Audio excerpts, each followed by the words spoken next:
The debate in the House of Assembly over the 2023-2024 budget has kept taxpayers wrapped in attention as the various government ministers and opposition members make their presentations in the August chamber. On Friday morning, it was Senior Minister Stephenson King's turn to dissect the budget and apply pressure on his former political party. Even though the naysayers will say, well, nothing has happened. They have done nothing. Nothing is going on. They have stopped them on the new St. Lucia that was being planned.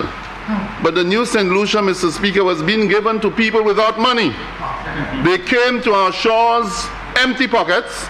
We gave them thousands of acres while we are now complaining about St. Lucians who are committed to the development of this country and consider them to be non-entities.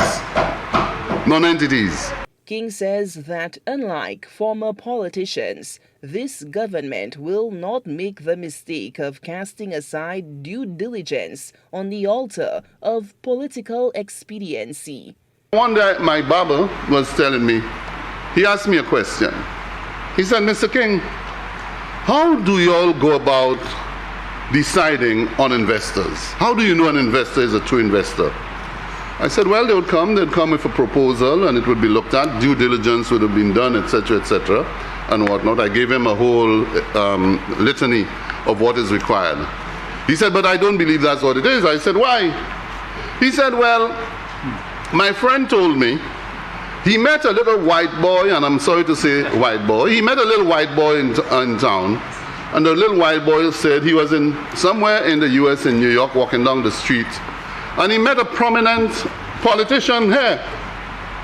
And they ended up having a chat and whatnot. So the white boy started bluffing his way around and said that he's an investor and he has money, etc., etc. And the next thing he landed in St. Lucia was able to apply for concessions and he got everything. Wow. Okay? He got everything. So, Mr. Speaker, the point I'm making is we at all times must exercise due diligence, and this government is one you can look to when it comes to due diligence. The infrastructure minister weighed in on the 12.5% VAT waiver on plywood, lumber, steel, cement, and galvanized.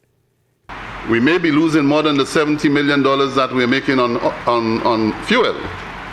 I'm sure. But I'll wait for the verdict. So we may be losing much more. But Mr. Speaker, what this initiative is doing is just not necessarily the 12.5% that we are giving to all and sundry, it may appear, to the poor, the marginalized, the middle, and the upper class. But what it is doing, Mr. Speaker, once you're able to do that, is to stimulate the activity through the construction sector. Because it means now that there are people who will say, it is time for me to build. The businessmen will say, it is a good time to build because the VAT is off. And so there will be an acceleration of investment as a consequence of this small initiative where business people will say, the environment is conducive, let me start construction of my project. King says the thoughtfulness poured into the 2023-2024 budget is clear for the eyes to see, and is hopeful that many will take advantage of the incentives and waivers intended to help raise the standard of living while stimulating the economy. Solasha Alfred, HTS News Force.